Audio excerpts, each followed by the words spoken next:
Salam dan bahagia, Ibu Bapak semuanya, terkhusus Bapak Ibu guru tenaga kependidikan, Bapak Ibu kepala sekolah pengawas, masyarakat, orang tua siswa. Pada kesempatan ini kita akan membahas dengan topik bersatu melawan bully untuk mewujudkan sekolah aman dan harmonis. Bayangkan sebuah sekolah di mana setiap anak merasa aman, dihargai dan bahagia saat belajar. Sebuah lingkungan di mana tidak ada ketakutan, ejekan, atau tekanan dari teman sebaya. Namun, realitanya masih banyak anak yang mengalami perundungan, baik secara fisik, verbal, maupun digital, yang menghambat perkembangan mereka secara akademik, sosial, dan emosional. Bullying bukan sekedar masalah individu, tetapi tantangan bersama yang membutuhkan perhatian kita semua pendidik, pemimpin sekolah, termasuk juga komunitas pendidikan. Bagaimana kita bisa menciptakan lingkungan yang bebas dari bullying? Apa peran kita dalam mencegah dan menangani perundungan di sekolah? Melalui sesi ini, kita akan menggali lebih dalam tentang fenomena bullying, dampaknya bagi perkembangan peserta didik, serta strategi efektif yang bisa kita terapkan untuk memastikan sekolah menjadi tempat yang aman, harmonis, dan penuh dengan semangat kebersamaan. Saatnya kita bersatu, bergerak, dan menjadi agen perubahan. Karena setiap anak berhak merasa aman di sekolah. Mari kita mulai. Kita mengawali dari apa itu bullying. Bullying adalah tindakan agresif yang dilakukan secara berulang dengan tujuan menyakiti, mengintimidasi, atau mendominasi individu yang lebih lemah. Bullying dapat terjadi di berbagai lingkungan, termasuk sekolah, dan memiliki bentuk seperti yang pertama, bullying fisik, yaitu tindakan seperti memukul, menendang, mendorong, mencubit, merusak barang milik korban.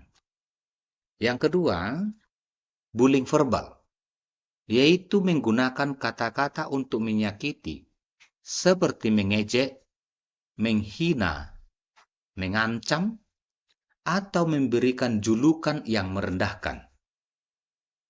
Kemudian, bullying sosial bertujuan merusak reputasi atau hubungan sosial seseorang, misalnya dengan mengucilkan, menyebarkan gosip, atau memanipulasi pertemanan.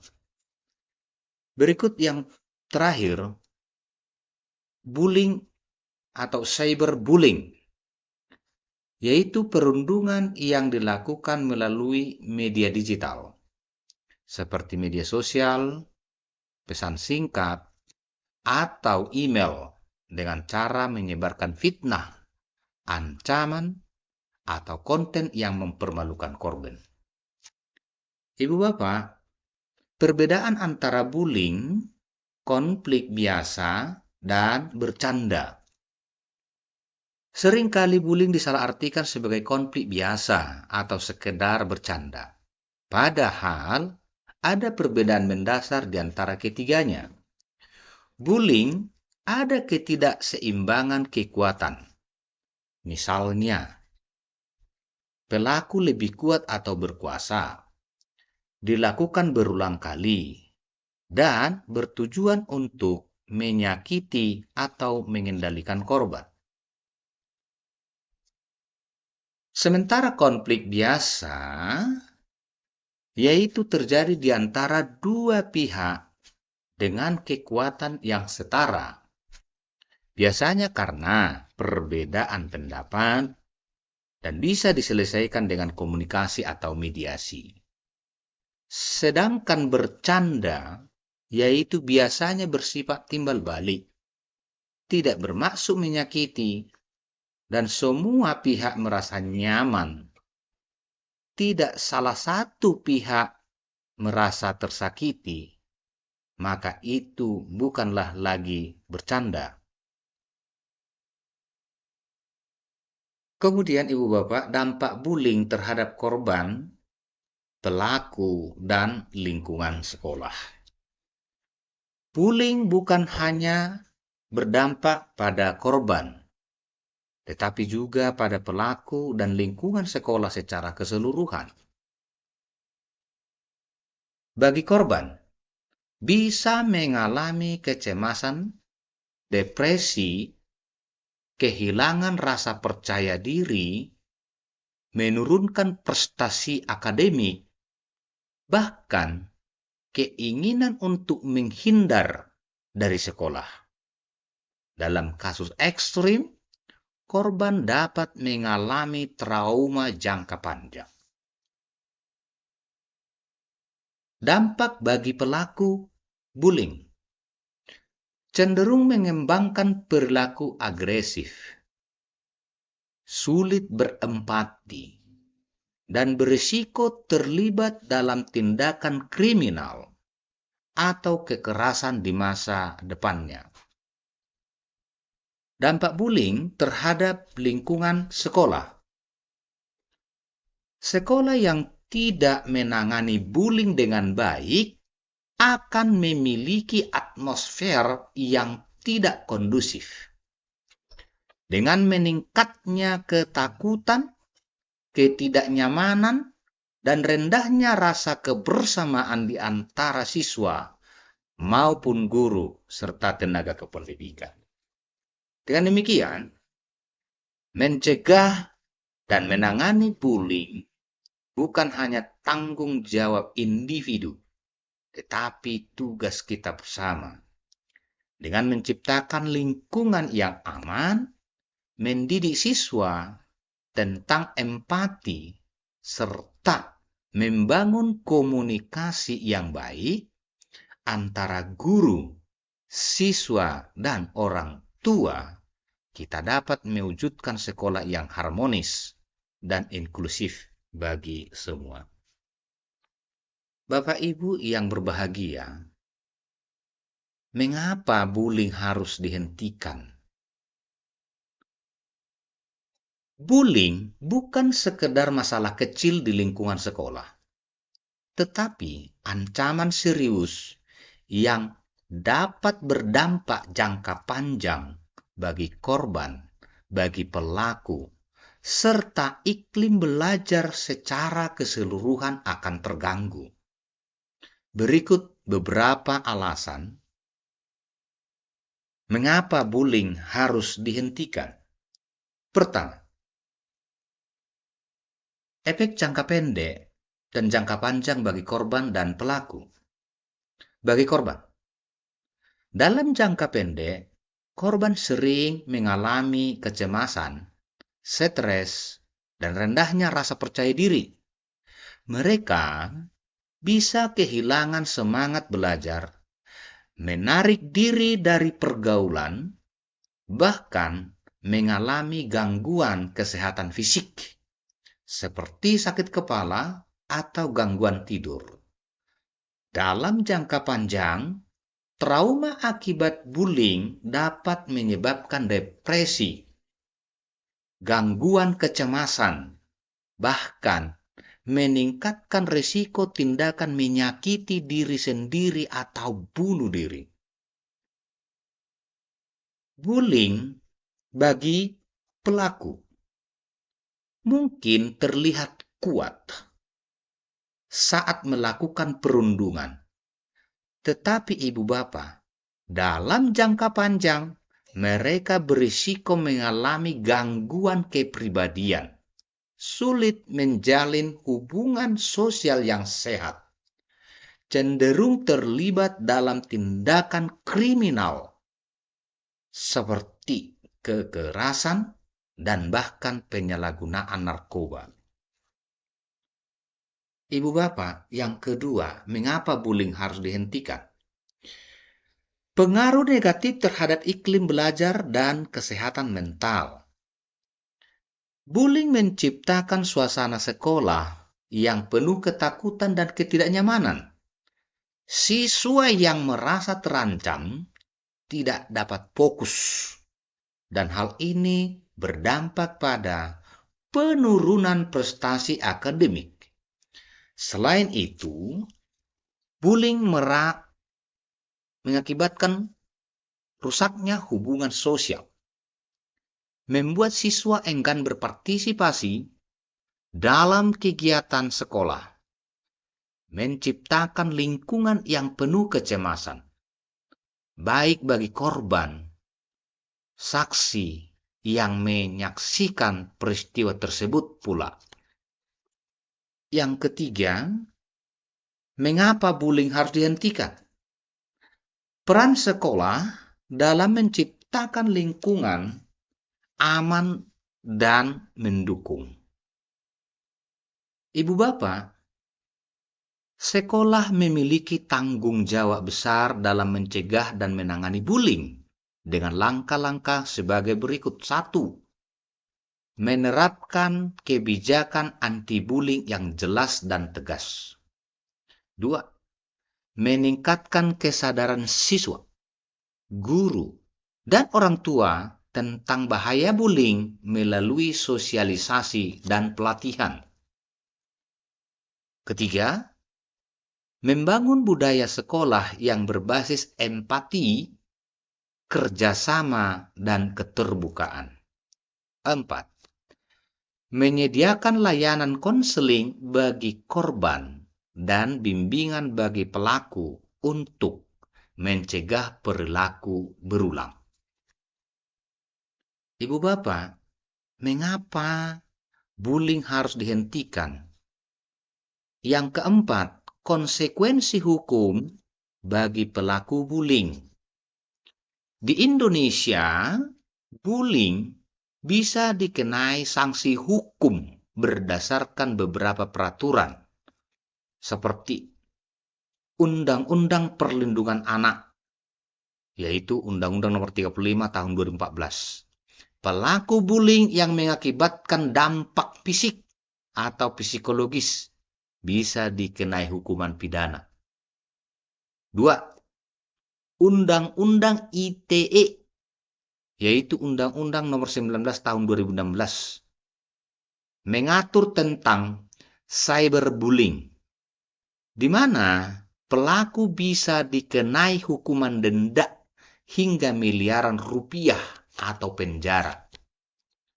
Yang ketiga, pasal dalam KUHP, tindakan kekerasan atau pengancaman yang dilakukan secara fisik atau verbal dapat diproses secara hukum.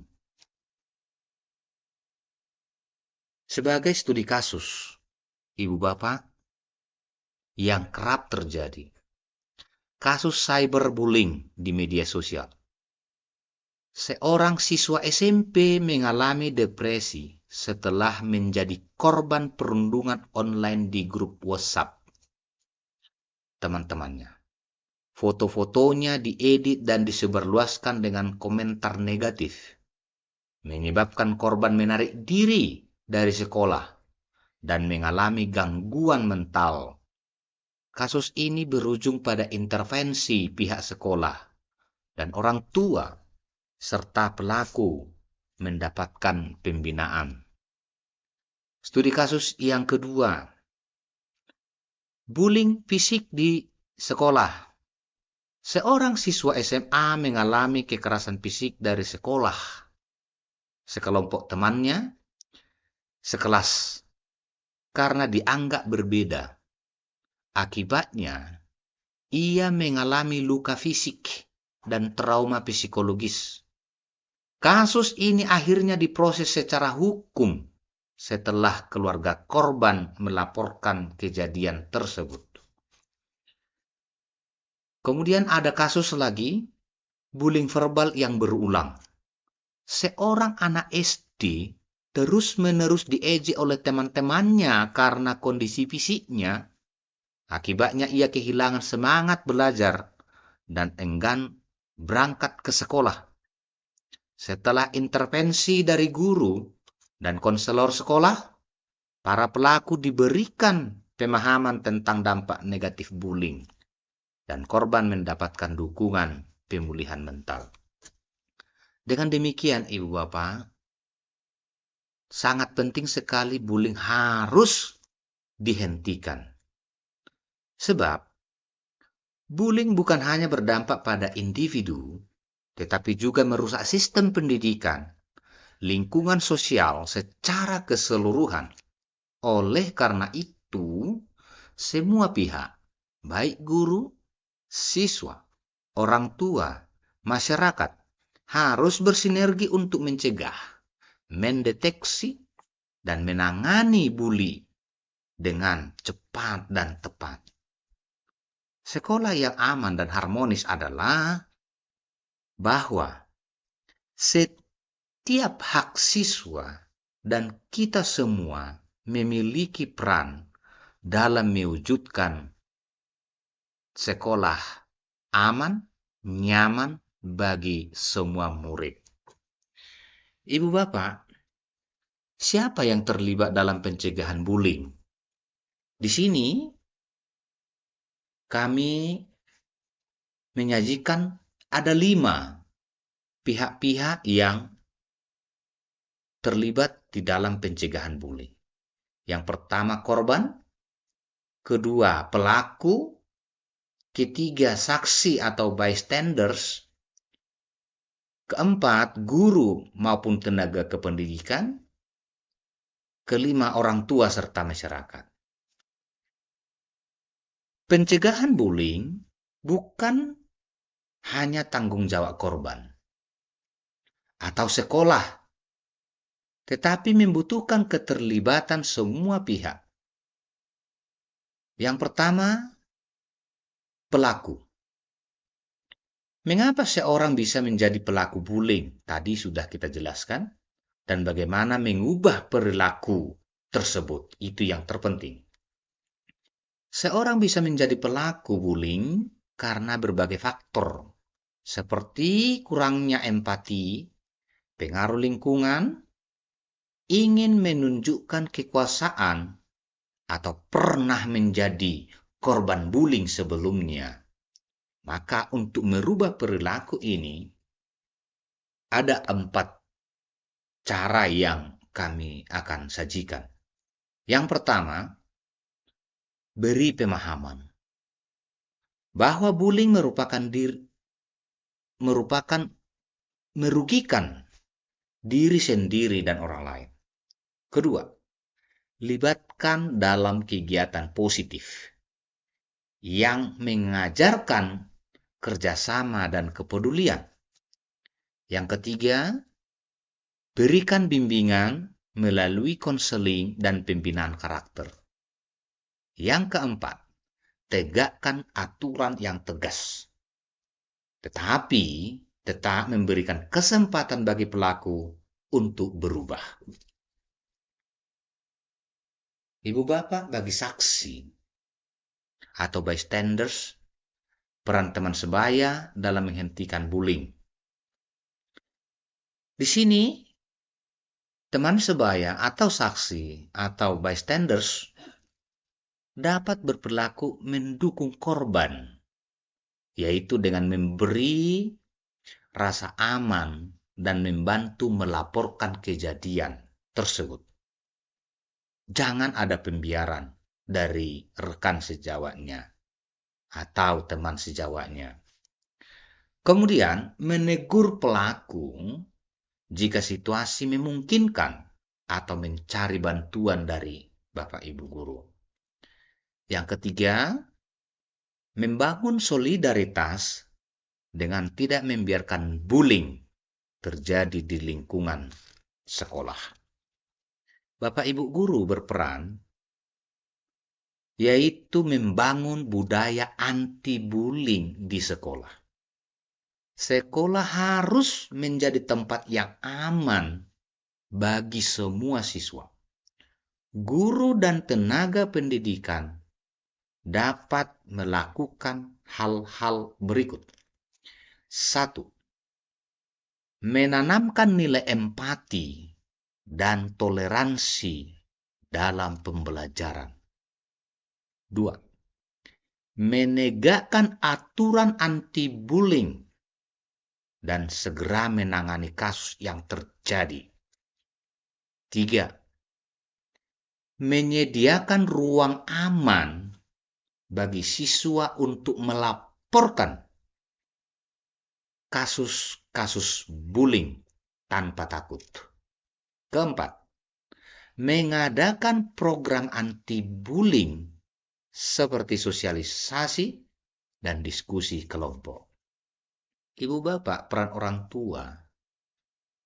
Dukungan dalam membentuk karakter anak agar tidak menjadi pelaku maupun korban. Pertama, ibu bapak orang tua ajarkan empati dan tanggung jawab dengan memberikan contoh yang baik. Yang kedua, bangun komunikasi yang terbuka sehingga anak berani bercerita jika mengalami bullying. 3. Dorong anak untuk percaya diri sehingga tidak mudah terpengaruh atau menjadi korban. Yang keempat, awasi penggunaan media sosial untuk mencegah cyberbullying. Maka, ibu bapak, untuk mencegah bullying adalah tugas kita bersama. Dengan peran aktif dari semua pihak, guru, siswa, orang tua, tenaga kependidikan, masyarakat, kita dapat menciptakan lingkungan sekolah yang aman, harmonis, penuh dengan sikap saling menghargai. Ibu bapak, kapan bullying terjadi? Di sini kita mau melihat bullying sering terjadi ketika pengawasan kurang atau seringkali di saat yang tidak terduga. Memahami kapan dan di mana bullying rentan terjadi dapat membantu kita lebih waspada dan segera mengambil tindakan. 1.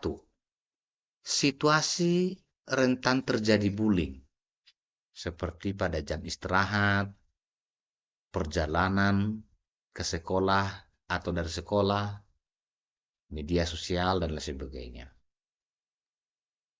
Ini, ibu bapak, kita mau lihat bahwa pada saat jam istirahat, saat siswa berkumpul tanpa pengawasan ketat, perjalanan ke sekolah atau dari sekolah ke rumah, di dalam bus, di jalan, atau di area sekitar sekolah. Media sosial, cyberbullying bisa terjadi kapan saja melalui pesan, komentar, atau unggahan yang menyakitkan.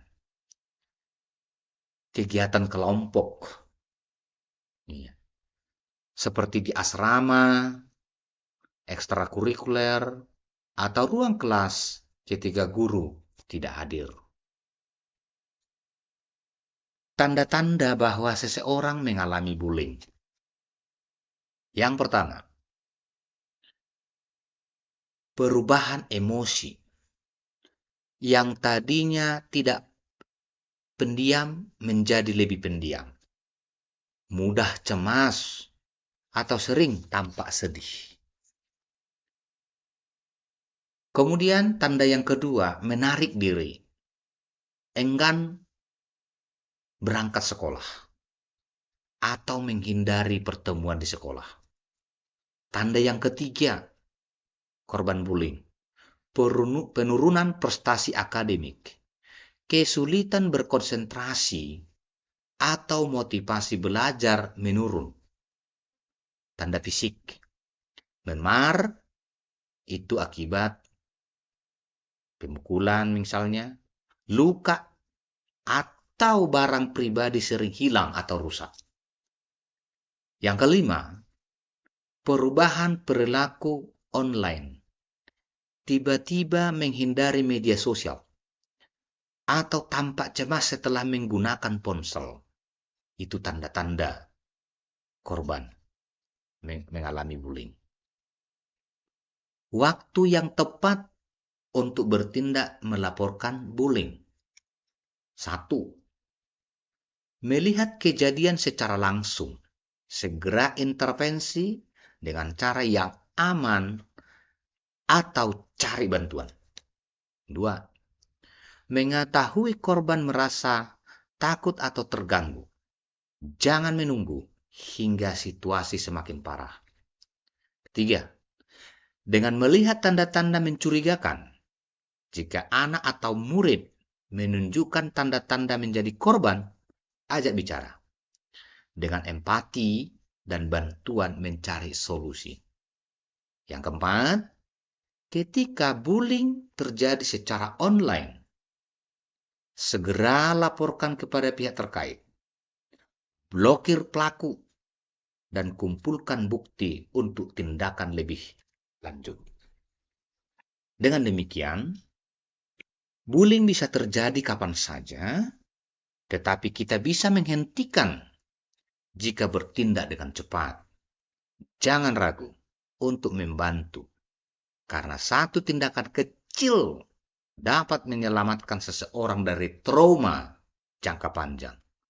Bersama kita bisa menciptakan lingkungan yang lebih aman dan penuh kepedulian. Ibu Bapak, kita lihat situasi di satuan pendidikan kita masing-masing. Di mana bullying bisa terjadi? Nih, di lingkungan sekolah, kelas, di kantin, lapangan, toilet, dan sebagainya. Ini tidak boleh lepas dari pemantauan dari kita semua. Kedua, media sosial dan dunia digital, itu masuk di kategori cyberbullying. Kemudian yang ketiga, lingkungan luar sekolah seperti di rumah, di transportasi umum, dan lain sebagainya. Bullying juga bisa terjadi di ruang-ruang di mana pengawasan kurang optimal. Ibu Bapak, kita lanjut dengan bagaimana mengatasi dan mencegah. Yang paling utama di sini adalah bagaimana cara untuk melakukan pencegahan sebelum ada korban yang berjatuhan. Pencegahan bullying dapat dilakukan dengan cara satu, membangun budaya positif. Membangun budaya positif, yaitu membutuhkan peran aktif seluruh komunitas sekolah. Dengan langkah-langkah, 1. Menerapkan kegiatan pembiasaan positif seperti salam pagi, refleksi harian, apresiasi terhadap sesama. 2. Menegakkan kode etik anti-bullying yang jelas dan disosialisasikan kepada seluruh siswa. Yang ketiga, menguatkan nilai-nilai karakter seperti empati, toleransi, keberanian untuk membela teman yang menjadi korban tanpa kekerasan. 2. Peningkatan kesadaran melalui edukasi dan kampanye. Antara lain, mengadakan diskusi kelas, seminar, dan drama tentang dampak bullying. 2. Memanfaatkan poster, video edukatif, dan media sosial untuk menyebarkan pesan anti-bullying. 3. Melibatkan siswa dalam permainan peran untuk memahami perspektif korban dan pelaku. Kegiatan ketiga, dengan cara pelibatan OSIS, guru BK, dan komunitas sekolah. OSIS dapat menjadi agen perubahan dengan mengadakan kampanye anti-bullying. Guru BK, wali kelas, guru kelas aktif memantau interaksi siswa dan memberi ruang aman bagi korban untuk berbicara. Juga melibatkan komunitas sekolah dan orang tua dalam sosialisasi bahaya bullying. Cara yang keempat, pemanfaatan teknologi untuk memantau dan melaporkan kasus bullying. Membuat kontak pengaduan digital yang dapat digunakan siswa untuk melaporkan kasus bullying secara anonim, tanpa nama, no name. 2. Menggunakan grup komunikasi dengan guru dan orang tua untuk mempercepat respon terhadap kasus yang terjadi. 3. Memanfaatkan CCTV di area rawan untuk meningkatkan pengawasan. Selanjutnya, Ibu Bapak yang berbahagia, penanganan bullying. Langkah-langkah yang harus dilakukan korban, guru, orang tua. Korban, jangan diam. Segera laporkan kepada guru, teman terpercaya, atau orang tua. Guru, beri dukungan emosional kepada korban. Selidiki kasus dengan adil. Ambil tindakan sesuai prosedur sekolah. Orang tua, dengarkan anak dengan empati. Beri rasa aman. Dan bantu mencari solusi bersama pihak sekolah. Ibu Bapak, prosedur pelaporan dan sanksi bagi pelaku. Sekolah harus memiliki sistem pelaporan yang jelas, baik melalui guru BK, wali kelas atau guru kelas, atau media anonim. Penerapan sanksi yang tegas namun mendidik, seperti konseling, tugas sosial, atau mediasi dengan korban. Pendekatan restoratif, yaitu mendampingi pelaku agar memahami dampak perbuatannya dan memberikan kesempatan untuk memperbaiki diri. Ibu Bapak guru dan juga tenaga pendidikan, Bapak Ibu rekan kepala sekolah, Bapak Ibu pengawas yang terhormat, ada trik jitu mengatasi dan mencegah bullying.